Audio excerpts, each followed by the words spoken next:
Amén. Bueno, estamos en el capítulo 8 del libro de Lucas. ¿Sí? El capítulo 8 tiene, si ustedes agarran la Biblia, van a ver que hay... Perdón, Juan, disculpen. Yo estoy leyendo Lucas.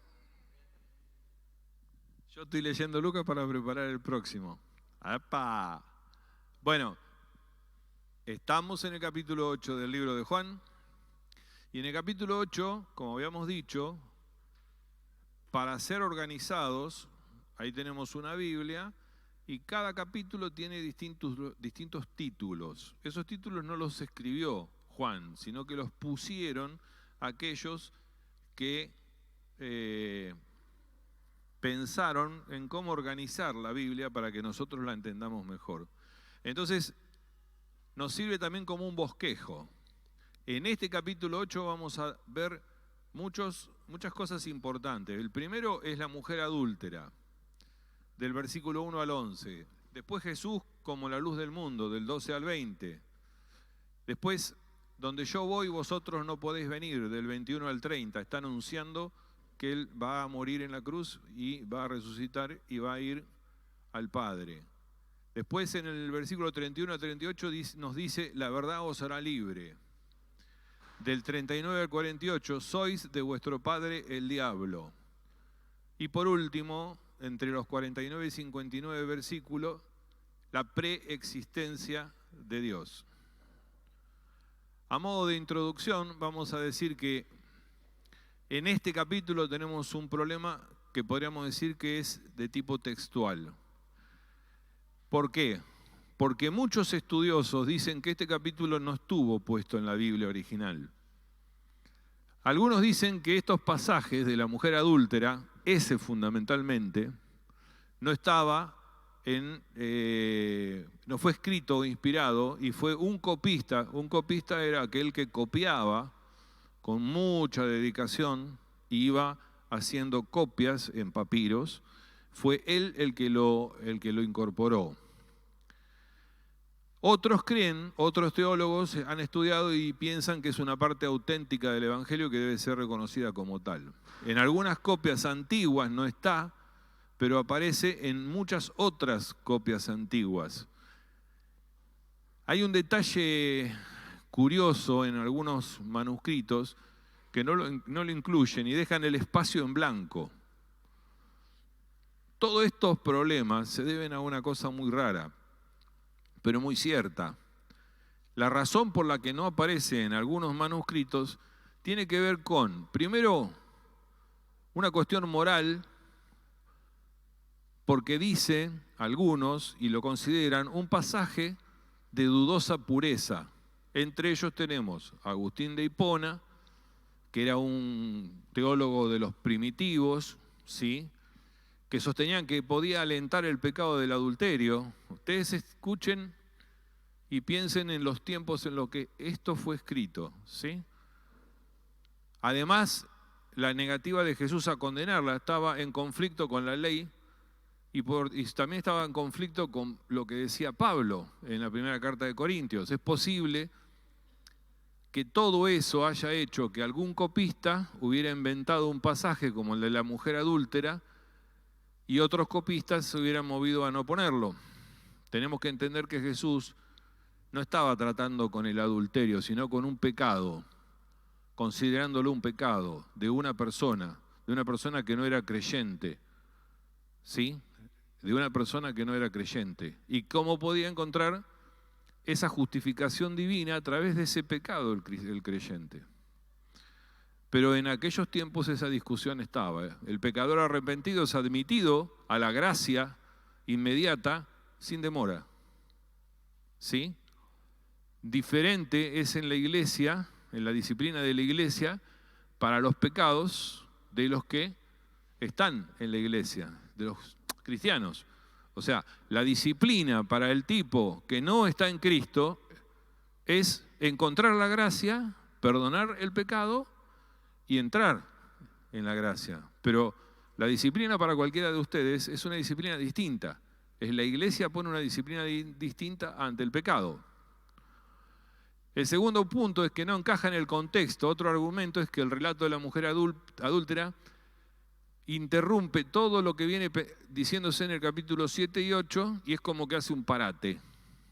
Sin embargo, esto no es así porque es frecuente las referencias a la ley de Moisés y a la forma de juzgar que había de acuerdo a la ley de Moisés. Entonces no estamos tan errados. Y por último, como conclusión, podemos decir que esta narración tiene todos los indicadores de la veracidad histórica y que entra perfectamente en el ministerio de Jesús. Porque acá en este pasaje vamos a ver grandes verdades y consideramos al texto como histórico y divinamente inspirado. Esa es la conclusión. No moderna, sino es la conclusión a la que nosotros nos aferramos dentro de la escuela en la que nos formamos. Vamos a empezar con la mujer adúltera. Versículo 1 dice, y cada uno se fue a su casa. ¿Se acuerdan cómo terminaba la semana pasada? Cada uno se fue a su casa, pero Jesús se fue al monte a orar. Jesús nunca pasó una noche en Jerusalén y tampoco la pasó un tiempo que no fuera en el lugar donde él iba a estar en los peores momentos, ¿sí? Donde iba a orar en Getsemaní, donde iba a sufrir esa noche posterior a la primera cena. Entonces, ahí es donde él se fue. Ahí habíamos hecho una referencia la semana pasada diciendo, ¿y ustedes invitan a Jesús a la casa? Qué importante, ¿no? Es que Jesús venga a nuestra casa, que esté formando parte de nuestro matrimonio, que esté formando parte de nuestra familia. Bueno, cada uno se fue a su casa y a ninguno de los que habían escuchado les importó Jesús. Jesús se fue al monte de los Olivos y por la mañana volvió al templo y todo el pueblo vino a él y sentado él les enseñaba. Había estado enseñando la noche anterior. Se fue al monte. A la mañana volvió al templo y volvió a enseñarles. Y el Sanedrín, o sea, los judíos habían propuesto encontrarlo para matarlo. Entonces se habían puesto en una situación en la cual estaba mucho más expuesto a que lo agarren, lo apresen y lo quieran matar. ¿Quién lo defendió? Nicodemo. Nicodemo había defendido a Jesús en ese tiempo y, por otro lado, por otro lado, había sido como vapuleado por eso. Todos se habían unido y se habían ido a sus casas, pero nadie se le invitó a Jesús a la suya. En ese monte, como dijimos, fue el monte de las Angustias. Allí fue donde lo arrestaron. Allí fue donde se despidió de los que lo estaban viendo y subió a los cielos. Allí posará los pies cuando venga a reinar, en la segunda venida. Y tempranito por la mañana Jesús ya estaba de nuevo en Getsemaní, donde se sentó a enseñar. Entonces los escribas y los fariseos le trajeron una mujer sorprendida en adulterio. Poniéndola en medio le dijeron, maestro, esta mujer ha sido sorprendida en el acto mismo del adulterio. A ver, la ley decía que tanto el hombre como la mujer eran adúlteros y el hombre y la mujer tenía que ser apedreado. ¿Por qué le trajeron a la mujer solamente? Jesús estaba sentado en el templo enseñando al pueblo y aparecieron los más religiosos de todos que arrastraban a una mujer que había sido encontrada en el propio acto del adulterio. Pelos despeinados, tratando de zafarse porque sabía que le iban a matar. Y la arrojaron con fuerza al suelo y lanzaron una acusación que es grave, que había sido sorprendida en adulterio. Era culpable. Pero ¿dónde estaba el hombre? Porque Levítico 20:10 dice, si un hombre cometiera adulterio con la mujer de su prójimo, el adúltero y la adúltera serán muertos. Pero al no traerlo, no estaban interesados en cumplir la ley. Ese no era el interés de los judíos. A la ley la dejaban de lado. Ellos querían otra cosa. Querían ponerle el pie a Jesús a ver qué decía. tenían el motivo de ver qué es lo que despertaba a esa mujer en Jesús, pero en ellos no despertaba ni compasión ni misericordia. Lo único que querían era utilizar a la mujer sorprendida en adulterio, ¿para qué? Como carnaza humana para intentar que Jesús pegue el tropiezo. Y en la ley, dice el versículo 5, nos mandó Moisés a pedir a tales mujeres, le dicen los judíos. ¿Tú pues qué decides? Mas esto decían tentándolo para poder acusarle, pero Jesús, inclinado hacia el suelo, escribía en tierra con el dedo. O sea, la ley de Moisés los habilitaba a que Jesús, como rabí, hubiera dicho, sí, hay que apedrearla. Y no había ninguna manera de suavizar esa ley. Y la mujer debía ser muerta. Entonces, al estar Jesús entre la espada y la pared, como dijo en Juan 2:25, que ya lo leímos, y no necesitaba que nadie le explicara nada acerca del hombre, porque él sabía lo que hay en cada hombre. Jesús sabe lo que hay en el corazón de cada uno de ustedes, en mi corazón, en todos los corazones.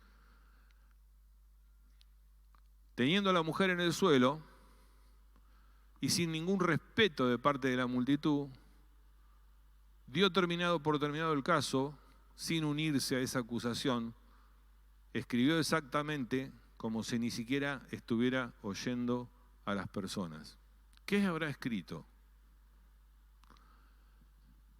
¿Qué habrá escrito? En realidad no lo podemos saber, pero hay una conexión entre este pasaje y una parte de la profecía de Jeremías. El pueblo de Israel se había apartado de Dios. Y Dios le habla al profeta Jeremías y le dice un montón de cosas. Y Jeremías en un momento dice, oh Jehová, esperanza de Israel, todos los que te dejan serán avergonzados, y los que se apartan de ti serán inscriptos en el polvo, porque dejaron a Jehová, manantial de agua vivas. La semana pasada o la anterior habíamos hablado de la fuente de agua viva, que era Jesús. El pueblo se había apartado y dejado a Jehová, que era el manantial de agua viva. Y los nombres de todos los que se habían apartado estaban siendo inscriptos en el polvo. Es muy probable que Jesús haya escrito en el piso el nombre de todos esos que estaban diciéndole a la mujer adúltera que tenía que morir. Y cuando uno escribe en la tierra, sobre todo en la tierra, en la zona de Jerusalén, el viento enseguida va a borrar los nombres. Y eso es lo que quería decir Dios, Jehová. Yo voy a escribir los nombres en el polvo, como una manera de decir, voy a borrarte de la faz de la tierra. Ahora, ¿quién había dejado al Señor? Esta mujer, si ella le había dejado, pero los líderes religiosos, ellos también le habían dejado. ¿Habrá Jesús escrito algo que avergonzó a aquellos hombres que allí lo encontraban? Dice el Salmo 98, leemos, pusiste nuestras maldades delante de ti, nuestros yerros a la luz de tu rostro. O sea que el pecado oculto aquí en la tierra es un escándalo en el cielo. ¿Y esto qué quiere decir? Que cuando Jesús escribió en el piso, estaba escribiendo en nombre de los que eran pecadores, demostrándoles que Él, como Dios, puede saber cuál es nuestro pecado oculto. Mejor dicho, no puede, sino que sabe cuál es nuestro pecado oculto. Y todos tenemos un pecado oculto. Y todos tenemos algo que perdonar, algo que soltar, algo que confesarle a Dios, algo que arreglar, porque el tiempo no sabemos cómo es. Mañana puede no ser mañana y hoy es el momento. Por eso como las vírgenes tenemos que estar con las lámparas con el aceite fresco y bien preparado para la venida de nuestro Señor Jesucristo o para que nos venga a buscar. Versículo 7 dice, y como insistieran en preguntarles, se enderezó y les dijo, el que de vosotros esté sin pecado, porque Él conoce los pecados ocultos de cada uno, y que ninguno es impecable, salvo él, el primero, el que vosotros esté sin pecado, sea el primero en arrojar la piedra contra ella. Inclinándose de nuevo hacia el suelo, siguió escribiendo en la tierra. Pero ellos, al oír esto, acusados por su conciencia, salían uno a uno, comenzando desde los más viejos hasta los postreros. Y quedó solo Jesús y la mujer que estaba en medio. ¿Por qué primero se fueron los más viejos? Porque a más años, más pecado.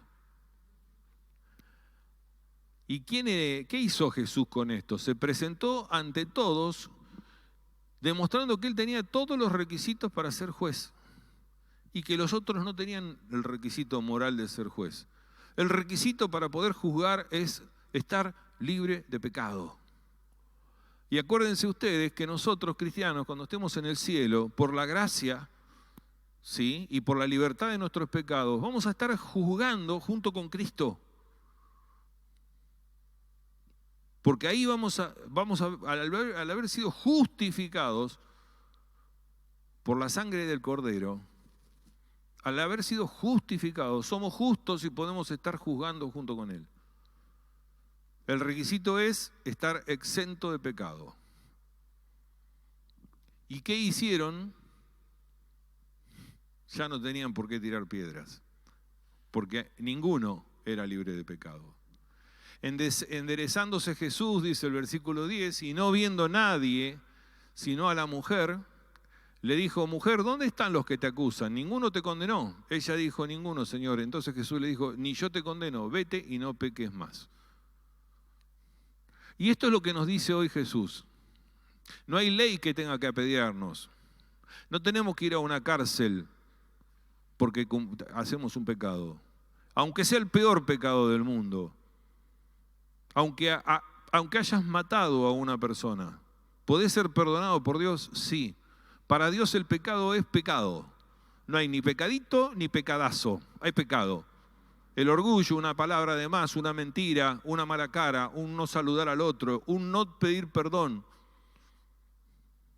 Te la voy a hacer más difícil, que hoy me lo pediste vos. En no darnos cuenta de que nosotros no somos culpables de lo que nos hicieron desde chiquito. Y no perdonarnos a nosotros mismos. Esta mujer era culpable según la ley. Ahora, ¿Jesús anulaba el sistema de la ley mosaica? No. Él estaba colocando su cruz entre la mujer y su pecado. Y hoy pone la cruz entre tu pecado y vos. Son muchos los que creen que pierden porque han cometido cierto pecado. Uno no se pierde por ser un asesino, un mentiroso, un ladrón, un adúltero o por cometer otros pecados. Una persona que comete estos pecados porque está perdida y no cree en Jesucristo, sí está perdido. Pero si esa persona perdona los pecados, Jesucristo le perdona los pecados porque se arrepiente, porque lo acepta de corazón y se arrepiente de corazón, es justificado, dice Pablo en Romanos. ¿Y por qué justificado? Porque el impecable cargó el pecado de todos y el impecable se hizo pecado para perdonar el pecado de cada uno de ustedes. Y el mío. Y el de todo el mundo que crea en Jesucristo. Juan 3:16 dice: tanto amó Dios al mundo que envió a su Hijo unigénito para que todo aquel que en Él crea no se pierda. Amén.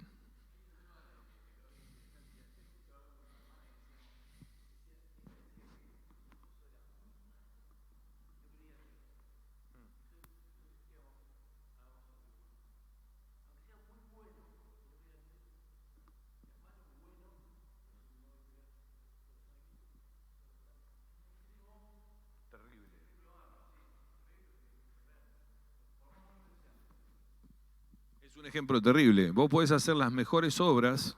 Sí, vamos a usar otro ejemplo. Vos podés ser el mejor filántropo. Filántropo es el tipo que hace obras para su propio ego, pero no como consecuencia de la fe que tiene. Entonces esa persona que hace obras no como consecuencia de la fe, sino porque él quiere hacer obras, no se va a salvar. Estamos en la misma. Vos puedes hacer el pecado más chiquitito y para Dios es un pecado. El pecado ensucia tus ropas, tus pies, ¿sí? El pecado, el principal y el más importante pecado lo hizo ¿quién? Satanás, el primero. Se hizo orgulloso. Cuando tus contrataciones hicieron que te pongas orgulloso y quisieras hacer tu reino por arriba del de Dios, ahí fue que caíste al piso. ¿Sí? Orgullo, primer pecado. ¿Y quién no es orgulloso? Hay un libro maravilloso que se llama Cartas del Diablo a su sobrino. Ese libro explica cómo defender la fe. Y cuando habla de la fe, cuando habla del sobrino y de las cartas, es un autor que se llama C.S. Lewis, un profesor de Harvard de la década del 40, del 50, que escribía unas historias para la parte de atrás de un diario, ¿sí? Entonces, en esas historias, eran historias de un diablo importante, ya viejo, que le estaba dando un entrenamiento al más chico, a su sobrinito que era recién nacido, le empezaba a ser diablito, ¿viste? Entonces le decía, mirá, tu paciente, porque lo llama así al cristiano, tu paciente, si es un buen cristiano, es humilde. Entonces vos tenés que pararte al lado de tu oreja y decirle, qué bien que sos humilde. Cuánta humildad que tenés. Me encanta que seas humilde. Entonces el tipo se va a poner orgulloso. Listo, lo ganaste. Son muchos, dice ahí, los que creen que se pierden porque han cometido pecados. Pero Jesucristo ya cargó con cada pecado en la cruz. Murió por los pecados de todo el mundo. Segundo título, Jesús es la luz del mundo. Dice el versículo 12, otra vez Jesús les habló diciendo, yo soy la luz del mundo y el que me sigue no andará en tinieblas, sino que tendrá la luz de la vida. Acá empieza el discurso después de la fiesta. Frecuentemente Jesús usaba ese mismo método. Después de un incidente, de un milagro, daba un discurso. Después de los peces, dio un discurso. Había terminado la fiesta de los tabernáculos y terminaba con una procesión de antorchas, o sea, una procesión donde se llevaba luz. Y él tomó estos actos simbólicos que realizaban y que siguen realizando los judíos hoy en día, y se los aplica a sí mismo. Entonces dice, yo soy la luz del mundo. Usa esa frase muchas veces, y vino a esta tierra no solo para redimir al hombre, sino también para revelar a Dios al hombre. Y Dios es luz. Y esta es la segunda vez que dice yo soy en este evangelio. Jesús amplió mucho nuestra comprensión y utiliza elementos comunes como el pan, la luz, el agua como símbolo de sí mismo. Trata de que nosotros entendamos fácil y no difícil. Se sirvió de lo que era ordinario para hablar de lo que era extraordinario, de lo físico para hablar de lo espiritual, de lo temporal para hablar de lo que es eterno, de lo presente para hablar de lo que es futuro, de lo terrenal para hablar de lo celestial, de lo limitado para hablar de lo ilimitado y de lo finito para hablar de lo infinito. Él lo que hace es revelar a Dios en cada uno de sus palabras. Y nos dijo que Él es el pan, es el agua y que Él es la vida. Dios no solo tiene existencia propia, sino también suple todas nuestras necesidades. Yo soy la luz del mundo. Cuando uno enciende una luz, todas las ratas, los murciélagos, las chinches salen corriendo. Donde esté la luz de Cristo, no hay demonio que pueda hacer trabajo. Es más, lo único que le queda es correr. La luz expone el pecado y por tal motivo que los escribas y los fariseos se fueron. Porque al ser Él la luz del mundo, no pudieron decir que estaban libres de pecado. Esta fue una declaración, bueno, dice, la más elevada que hizo acerca de sí mismo. Hasta aquí, en este Evangelio, una de las definiciones de Dios es que Él es la luz. Y dice Juan en la primera carta, capítulo 1, versículo 5, este es el mensaje que hemos oído de Él y os anunciamos. Dios es luz, no hay ninguna tiniebla en Él. Ahora, ¿la luz es la ausencia de las tinieblas o son las tinieblas la ausencia de la luz? Buena pregunta. Si un cuarto está lleno de luz, ¿qué queremos decir? ¿Pesa más cuando se llena de luz? No hay tal cosa como el color si no hay luz. Jesús es la luz del mundo, así como el sol es la luz física del mundo, la luz espiritual del mundo es Jesucristo. Y si tenés la habitación totalmente oscura, pero tenés el puntito del aire acondicionado prendido, de la tele, se ilumina toda la pieza. Sí, ¿qué me querés preguntar? Ah. Hay quienes niegan que Cristo es la luz del mundo, que están caminando bajo una luz menor, ¿sí? Y sería algo así como que en vez de estar bajo la luz del sol, estemos bajo la luna. Pero la luna que nosotros vemos es un reflejo, como si fuera un espejo del sol.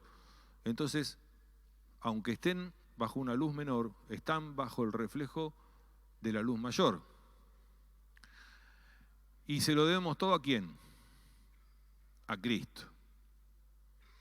El mundo simplemente está viviendo como si encontrase a la luz de la luna, pero el Señor Jesucristo tiene una invitación: el que me sigue no andará en tinieblas, sino que tendrá la luz de la vida. Durante la fiesta de los tabernáculos, los israelitas recordaban su liberación cuando la columna de fuego guiaba al pueblo que cruzaba el desierto. Y la celebración terminaba con un desfile de antorchas, al cual Jesús se estaba refiriendo cuando dijo: yo soy la luz del mundo. Cuando la antigua columna de fuego les guiaba, el pueblo de Israel la seguía. Cuando la antigua columna de fuego se paraba, el pueblo de Israel se paraba y hacía campamento, tabernáculo. De la misma manera, nosotros podemos seguir esa luz siguiéndolo a Cristo. Y esa luz que iba delante del pueblo es la sombra de Jesucristo que en el futuro iba a estar colgado de una cruz siendo la luz del mundo. Ahora, ¿por qué el tabernáculo es una profecía?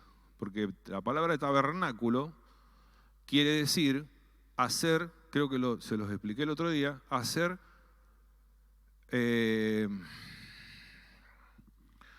tienda. Es como irnos a pescar o a cazar y poner una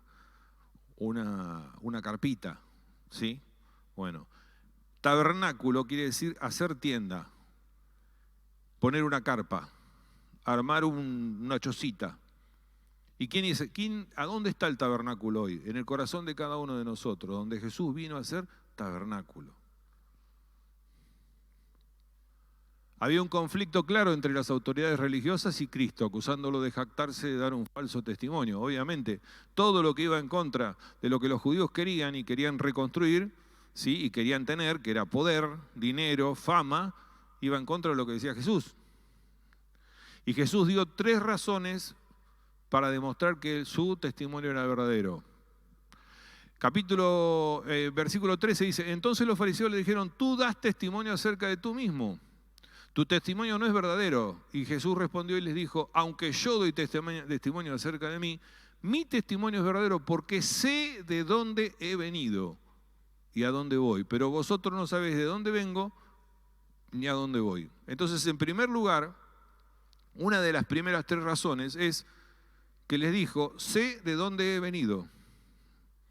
Los hombres no pueden saber de dónde vienen. Vos y yo no podemos entender de dónde venimos. Ni los científicos pueden decir de dónde venimos.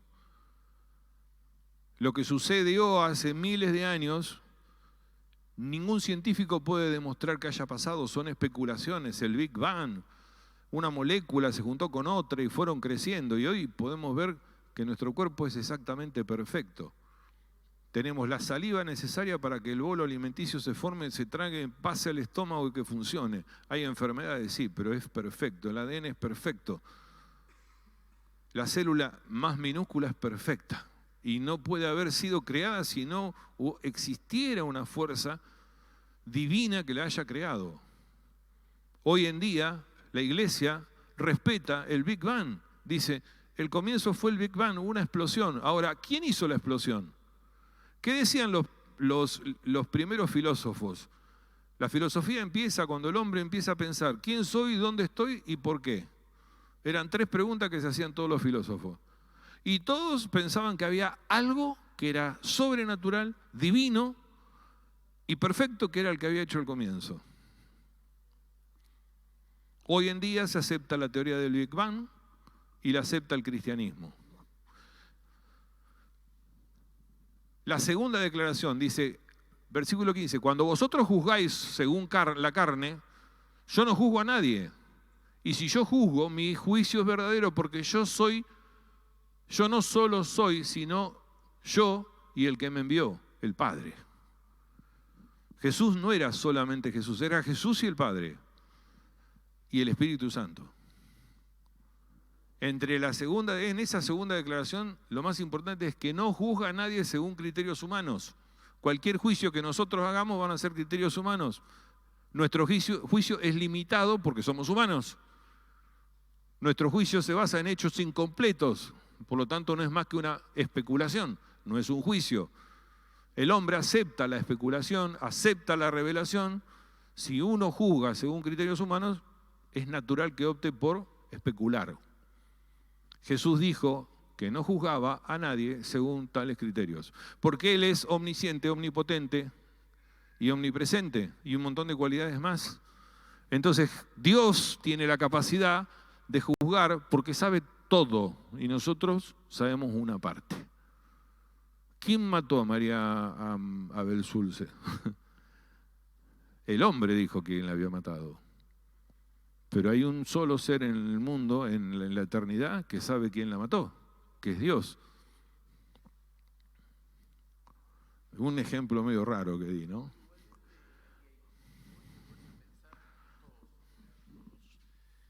Todos pensamos en contexto, pensás que todo de años atrás, a partir de Jesucristo, se rompen estas reglas y el hombre que venía con todo este bagaje de cosas, aparece Jesús y dice todo esto. Y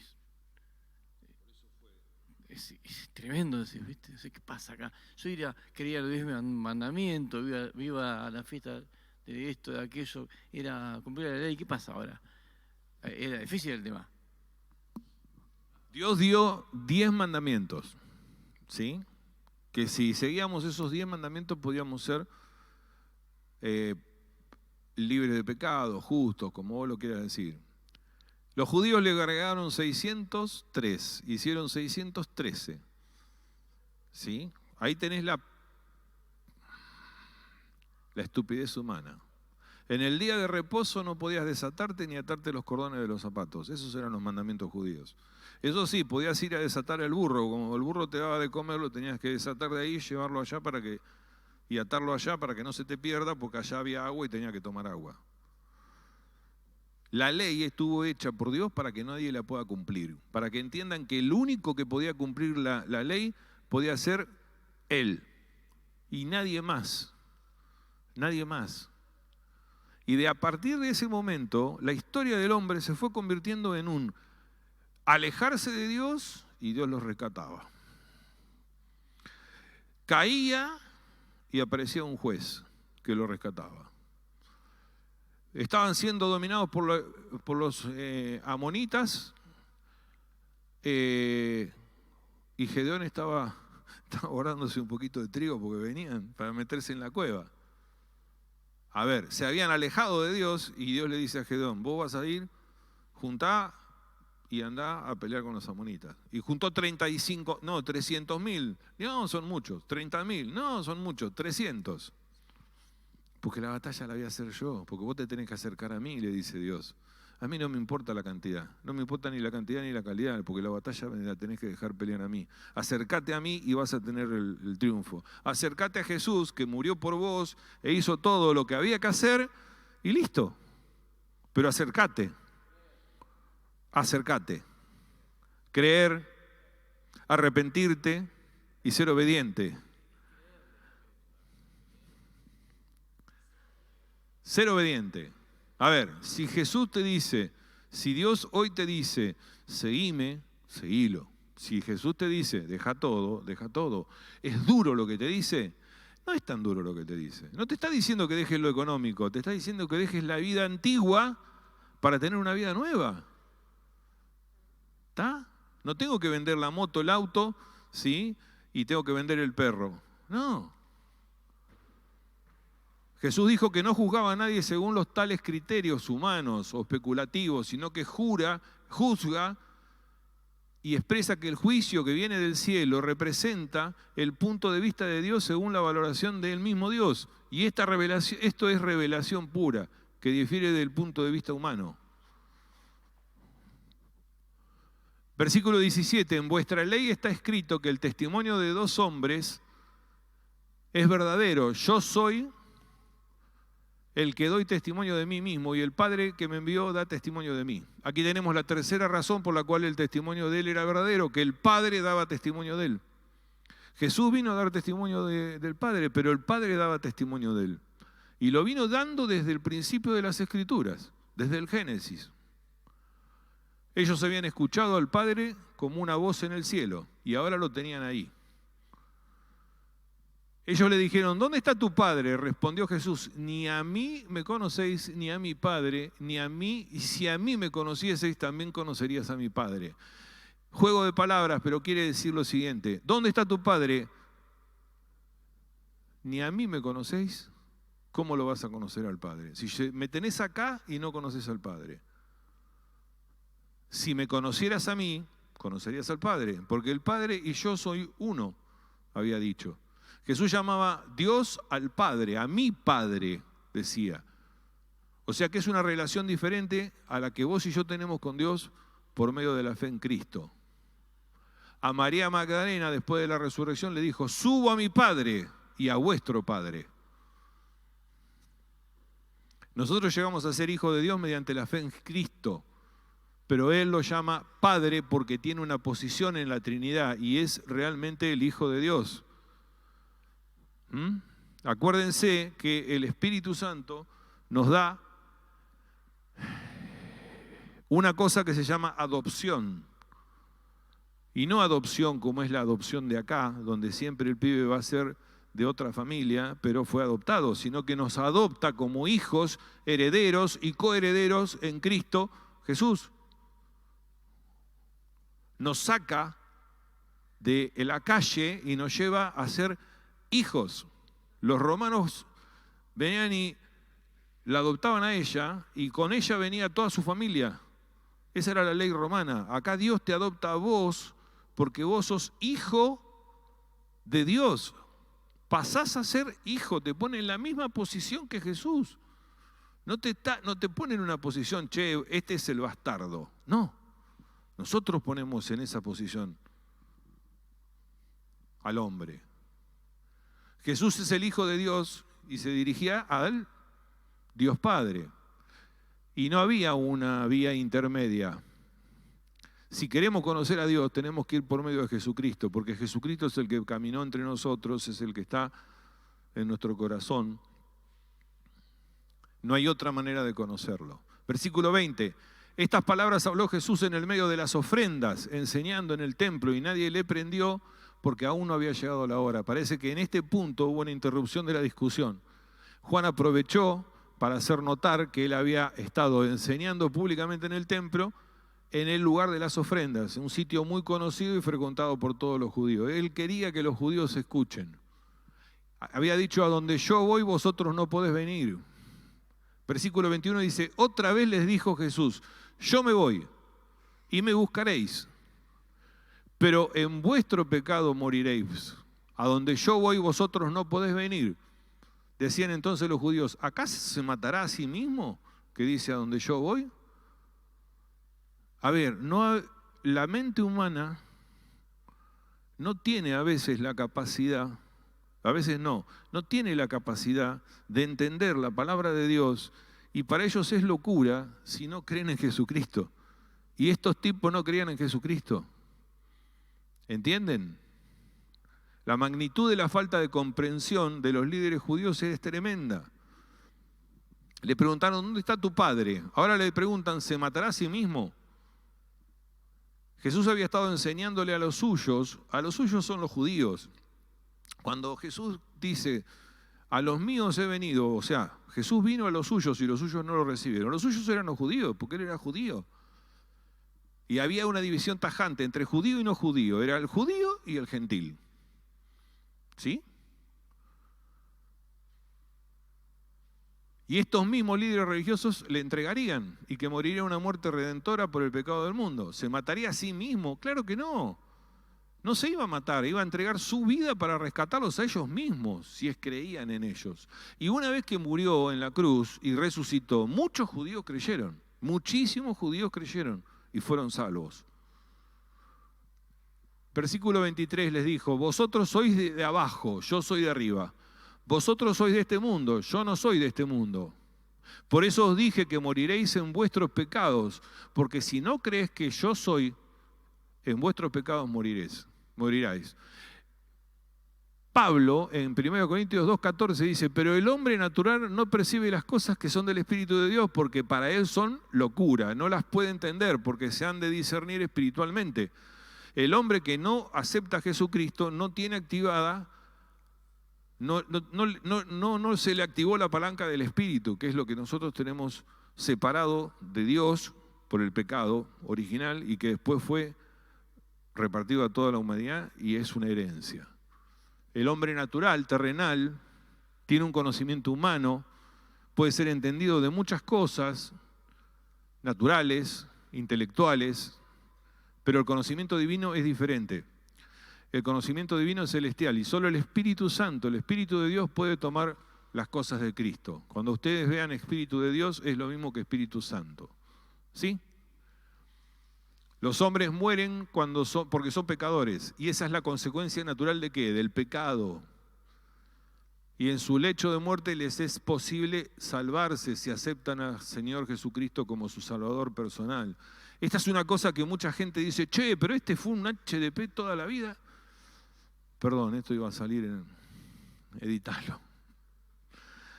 Y justo cuando se estaba muriendo, aceptó a Jesucristo y fue salvo. Sí. El ateo más grande del mundo se estaba muriendo y ¿sabés qué es lo último que dijo? Dios mío, qué soledad que tengo. Porque le faltaba todo. Y hay gente, y no aceptó a Jesucristo. Pero el que estaba en la cruz de al lado, le dijo, tú que eres el rey, no te olvides de mí cuando estés en tu reino. Y Jesús le dijo, y ahí está la respuesta, Jesús le dijo, esta noche vas a estar comiendo conmigo o vas a estar sentado en el reino conmigo. O sea que tenemos hasta el último momento de la vida, pero no por eso tenemos que... ¡Uy, hija! ¿Estamos? Entonces le dijeron, ¿tú quién eres? Entonces Jesús le dijo, lo que desde el principio os he dicho. Más o menos como diciéndole, me tienen podrido, le estoy diciendo que yo soy Jesús, que soy el Hijo de Dios, que soy el que los vine soy la luz del mundo, soy el pan. A ver, ¿no lo van a entender? No sabían cuál era la misión de Jesús, no sabían cuál era la obra. Se matará a sí mismo. ¿Quién sos? Jesús respondió que su declaración en cuanto a sí mismo siempre era la misma, que él persistentemente alegaba ser el Mesías, el Salvador del mundo. Ahora, ¿cuántas veces vos y yo hemos negado a Jesucristo en nuestra vida? Directa o indirectamente. Quizás ahora somos más cristianos o somos más creyentes, pero lo hemos negado muchas veces. Muchas cosas tengo que decir y juzgar de vosotros, pero el que me envió es verdadero y yo, lo que he oído de él, esto hablo del mundo. Nuestro Señor siempre dijo que lo que hacía y lo que decía era lo que el Padre quería que hiciera. ¿Sí? El Dios, el Padre, le había enviado y hacía la voluntad del Padre. Nunca apeló a su mente ni a su intelecto. Esto también es un ejemplo para nosotros en la actualidad, porque la palabra de Dios es lo que nosotros tenemos que exponer cuando hablamos con alguien. Y hoy en día tenemos cualquier cantidad de personajes que hablan desde su propio intelecto y que hacen una prédica con un versículo y el resto es todo palabrería. Versículo 27 dice, pero no entendieron lo que les hablaba el Padre. Les dijo pues Jesús, cuando hayáis levantado al Hijo del Hombre, entonces conoceréis que yo soy y que nada hago por mí mismo, sino que según él me enseñó el Padre, así habló. Como eran del mundo, no entendían las verdades del mundo. Entonces se llamó a sí mismo Hijo del Hombre. Se refería a la profecía de Daniel, que dice, mirá, yo en la visión de la noche, he aquí con las nubes del cielo, veía como un Hijo de Hombre que vino hasta el anciano de días. Hijo de Hombre Jesús, el anciano de días es Dios. Y le hicieron acercarse delante de él y le fue dado dominio, gloria, reino, para que todos los pueblos, naciones y lenguas le sirvieran. Su dominio es dominio eterno que nunca pasará y el reino uno que no será destruido. ¡Wow! El Señor Jesús se refería aquí a la crucifixión y también a su coronación que estaría por cumplirse. Después de la muerte y la resurrección, muchos de estos hombres empezaron a creer. En el libro de los Hechos de los Apóstoles se nos dice que muchos de los sacerdotes en Jerusalén creyeron y después de su resurrección muchos de los que le estaban persiguiendo reconocían que él era quien alegaba ser. ¿Y Pablo? Pablo había estado cuando apedrearon a Esteban y terminó siendo un apóstol. Versículo 29 dice, porque el que me envió conmigo está, no me ha dejado solo el Padre, porque yo hago siempre lo que le agrada. Hablando de él, estas cosas, muchos creyeron en él. ¿Alguna vez llegaste al final del día deseando haber hecho algunas cosas de una manera diferente? Jesús nunca llegó al final del día sin haber hecho lo que el Padre decía. Y esa es la diferencia entre él y nosotros. Él siempre hacía las cosas que agradaban a su Padre. Jesús había venido para hacer la voluntad del Padre. Y el tercer título dice, la verdad os hará libres. Dijo entonces Jesús a los judíos que habían creído en él, si vosotros permanecéis en mi palabra, seréis verdaderamente mis discípulos y conoceréis la verdad y la verdad os hará libre. Yo le digo siempre a mis hijos, la verdad te hace libre, la mentira te esclaviza. La fe sola salva, pero la fe que salva no permanece sola, aislada, sino que produce algo, crecimiento, seguir viviendo según su palabra. ¿Sí? Es Jesucristo, que la verdad dice que Jesucristo es el Salvador del mundo, que Él es la verdad, que venimos a Él como nuestro Salvador, que somos libres del castigo del pecado. Lo único que nos exige es confiar y obedecer, habría que agregarle. Somos completamente libres cuando nos entregamos a Jesús. En el 33 dice, le respondieron, linaje de Abraham somos. Jamás hemos sido esclavos de nadie. Como dices tú, seréis libre. Mirá los judíos si son cabezones, ¿eh? Estaban mintiendo porque habían sido esclavos en Egipto y en Babilonia. Habían estado 400 años esclavos en Egipto y habían llevado, Nabucodonosor se los llevó esclavos y entonces eran mentirosos. En el 34 Jesús les respondió, de cierto os digo que todo aquel que nace del pecado, esclavo del pecado es. Y el esclavo no queda en la casa para siempre, el Hijo sí queda para siempre. Así que si el Hijo os libertare, seréis verdaderamente libres. Sé que sois descendientes de Abraham, pero procuráis matarme porque mi palabra no haya cabida en vosotros. Yo hablo lo que he visto cerca del Padre, y vosotros hacéis lo que habéis oído cerca de vuestro Padre.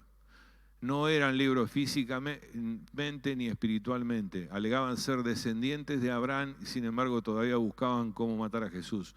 Todo aquel que hace pecado, dijo Jesús, esclavo es del pecado. Y todo esto expresa en tiempo presente, si alguien sigue viviendo una vida de pecado, esa persona sigue siendo esclavo del pecado. Y no pasa ni un solo día en que vos o yo pequemos. Y el que es el Hijo de Dios acude al Padre todos los días, le confiesa su pecado y obtiene su perdón.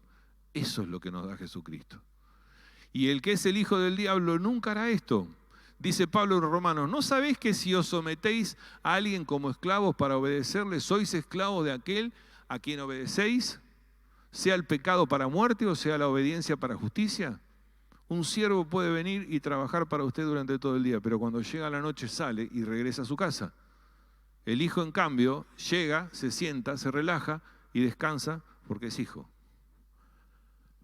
En aquel entonces, los judíos estaban en el templo, pero no estarían allí por mucho tiempo. Y Jesús sabía que los días de ellos estaban contados. Recuerden que en el año 70 después de Cristo, vino el emperador Tito, un emperador romano, y destruyó el templo y se llevó a todos y los vendió como esclavos. Fíjate lo que estaba profetizándole Jesús. La hora de salir del templo había llegado y los siervos tuvieron que salir de la casa. ¿Entienden? En el año 70 el templo no estuvo más. Los siervos tuvieron que salir, los esclavos, y esos siervos tuvieron que salir de la casa. El Hijo nos hace libre y si nosotros aceptamos la derrota y el fracaso como si fueran experiencias normales de la vida de un cristiano.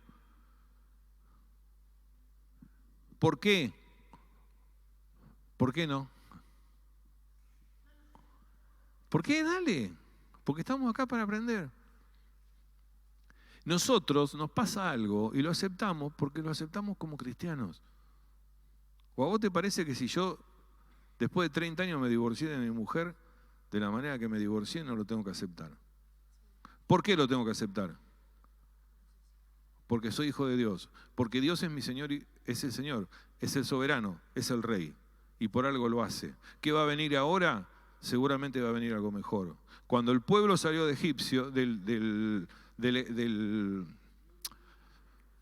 Egipto, lo primero que dijo es, ¿para qué nos sacaste si ahora nos estamos de hambre? Pero se la hace cualquier humano.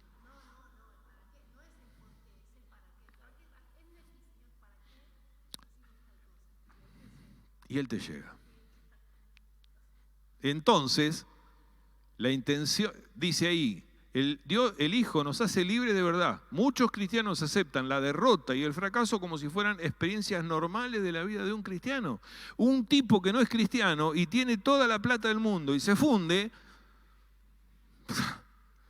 ¿me entendés? Pero un tipo que es cristiano y se funde, dice, bueno, hay que empezar de nuevo. La intención de Dios nunca fue que viviéramos así, ¿eh? Cuando Dios nos creó no queríamos que viviéramos así. Cuando Dios creó a Adán y Eva, Adán y Eva caminaban al lado de Dios. Iban caminando en el paraíso al lado de Dios. Cuando pecaron, se tuvieron que esconder y se tuvieron que vestir porque se dieron cuenta que estaban desnudos. La gloria de Dios no los mataba porque eran libres de pecado. El primer Adán y el segundo Adán, Jesús viene a ser el segundo Adán, el segundo libre de pecado, pero que no pecó. Nosotros, su propósito para nosotros es que vivamos para Él mediante el poder del Espíritu Santo, sin importar las consecuencias. Fíjense que los primeros mártires cristianos los ponían en la fosa con los lobos y se los comían los lobos. Y dice que alababan a Dios. Y nosotros nos quejamos porque se nos rompió el auto. Otro título, sois de vuestro padre el diablo. Esto es maravilloso. Acá tenemos dos padres. Jesucristo, o el Padre, Dios Padre, Hijo y Espíritu Santo, o el padre del mundo, el rey del mundo, que es el diablo. Respondieron y le dijeron, vuestro padre es Abraham. Nuestro padre, perdón, es Abraham. Y Jesús le dijo, si fueses hijos de Abraham, las obras de Abraham harías. Pero ahora procuráis matarme a mí, hombre que os he hablado la verdad, la cual he oído de Dios, que hizo esto, no hizo esto Abraham. Vosotros hacéis las obras de vuestro padre. Entonces le dijeron, nosotros no somos nacidos de fornicación. Un padre tenemos que es Dios. Jesús entonces le dijo, si vuestro padre fuese Dios, ciertamente me amarías, porque yo de Dios he salido y he venido, pues no he venido de mí mismo, sino del que me envió. ¿Por qué no entendéis mi lenguaje? ¿Por qué no podéis escuchar mi palabra? Vosotros sois de vuestro padre el diablo, los deseos de vuestro padre queréis hacer. Él ha sido homicida desde el principio y no ha permanecido en la verdad, porque no hay verdad en él. Cuando habla mentira, de suyo habla, porque es mentiroso y padre de mentira. Jesús le dijo que si fueran verdaderos hijos de Abraham, se comportarían como lo hizo Abraham. Pero en lugar de actuar así, trataron de matarle. Demostraron que en lugar de ser hijos de Abraham, eran hijos de el diablo. Él fue el creador del asesinato, de la mentira, y ellos como hijos le estaban imitando. Vosotros, dijo Jesús, hacéis las obras de vuestro padre. Entonces ellos dijeron, nosotros no somos nacidos de fornicación, negándose al nacimiento virginal de Cristo. ¿Qué quiere decir? Que son muy astutos, porque le quieren decir, vos naciste de una mujer, naciste de la fornicación. Jesús le dijo, si vuestro padre fuese Dios, ciertamente me amarías, porque yo de Dios he salido. Y he venido, pues, no he venido por mí mismo, sino que Él me envió. Y ahora, ¿cómo sabemos nosotros que Dios es nuestro Padre? Juan, en la primera carta, en el capítulo 5, versículo 1, dice, todo aquel que cree en Jesús es el Cristo, es nacido de Dios. Todo aquel que ama al que engendró, ama también al que ha sido engendrado por Él. Solo hay una manera de llamar a Dios Padre, es aceptar la obra de Jesús en la cruz a favor nuestro, confiando en Él como nuestro Salvador. Versículo 45, y a mí, porque digo la verdad, no me creéis. ¿No es interesante que Jesús pudiera hablar la verdad a los hombres y que estos no lo creyesen? Estas palabras de Jesús excitaron su antagonismo. Para decirlo de otra manera, los judíos se enojaron del todo. Sin embargo, los seres humanos, dice, siempre creen los rumores más insensatos y las mentiras más grandes. Los dictadores han aprendido esto y uno de ellos fue muy franco en cuanto a esto en su libro cuando dijo que si una mentira grande se cuenta muchas veces, al fin la gente le creerá. Mientan, que algo va a quedar. Goebbels,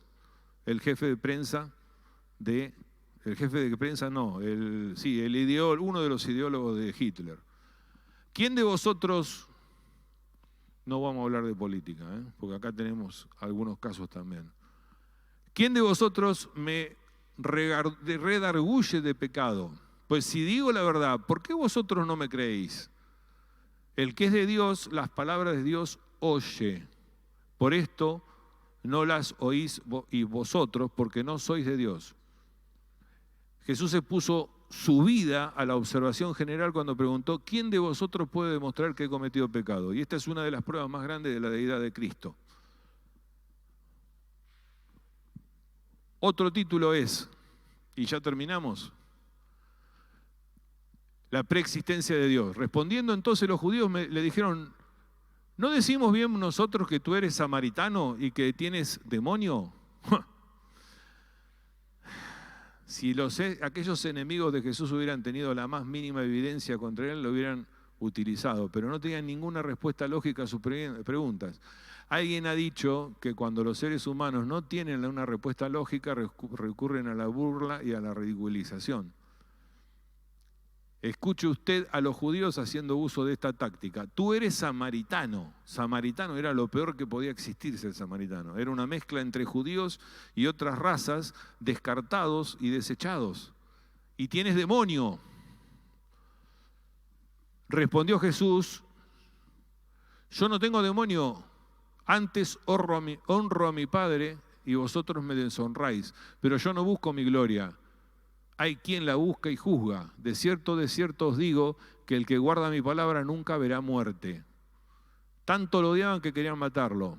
El homicidio estaba ya arraigado en sus corazones. Jesús no tenía nada más que amor en su corazón e iría a la cruz para morir por ellos. Y no se daban cuenta que iba a morir también por ellos. Le dijo, el que guarda mi palabra nunca verá muerte. Les estaba ofreciendo la vida eterna, les estaba ofreciendo una vida espiritual y no lo entendieron. Entonces los judíos le dijeron, ahora conocemos que tienes demonio. Abraham murió y los profetas, y tú dices, el que guarda mi palabra nunca sufrirá muerte. ¿Eres tú acaso mayor que nuestro padre Abraham, el cual murió? ¿Y los profetas que murieron? ¿Quién te haces a ti mismo? Respondió Jesús, si yo me glorifico a mí mismo, mi gloria nada es.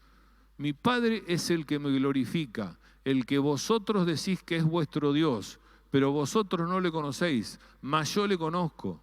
Si dijera que no lo conozco, sería mentiroso como vosotros, pero le conozco y guardo su palabra. Abraham, vuestro padre, se gozó de que había de ver mi día, y lo vio y se gozó. Entonces le dijeron los judíos, ¿aún no tienes 50 años y has visto a Abraham? Jesús le dijo, de cierto os digo, antes que Abraham fuese, yo soy. Tomaron entonces piedras para arrojárselas, pero Jesús se escondió y salió del templo atravesando por medio de ellos y se fue, porque todavía no había llegado su tiempo. ¿Abraham vio alguna vez a Cristo? Sí. Las apariencias de Dios a las apariciones de Dios a las personas del Antiguo Testamento eran apariciones de Jesucristo. Cada vez que el ángel del Señor se presentaba a Josué, a Abraham, en la zarza, era Jesús el que se presentaba. No era Dios. Además, cuando el cuerpo de Abraham había sido sepultado allí, Abraham no estaba realmente muerto, sino que estaba en la presencia de Dios. Dice Lucas 20, 37, 38, pero en cuanto a que los muertos han resucitado, aún Moisés lo enseñó en el pasaje de la zarza, cuando llama al Señor Dios de Abraham, Dios de Isaac, Dios de Jacob, porque Dios no es Dios de muertos, sino Dios de vivos, pues para Él todos viven. Hay teólogos que dicen que Jesucristo era un gran maestro, pero que nunca en realidad fue Dios. Y es así, dicen eso. Pero Juan 6, 58 dice, Jesús les dijo, de cierto os digo, antes que Abraham fuese, yo soy. No dijo yo era, dijo yo soy.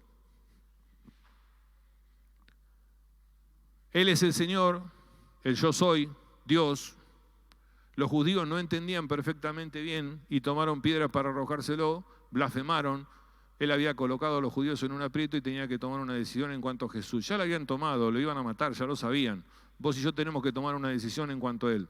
¿Jesucristo es la verdad o es mentira? ¿Es Dios y Salvador o no lo es? ¿Es blanco o es negro? ¿O lo aceptamos o lo rechazamos? Y recordá que la decisión tuya no cambia de ninguna manera la realidad de quién es Jesucristo. Él es el gran yo soy. Él es el Señor, el Dios eterno. Y tenemos que decidir entre aceptar o negar esa afirmación. Thank you very much.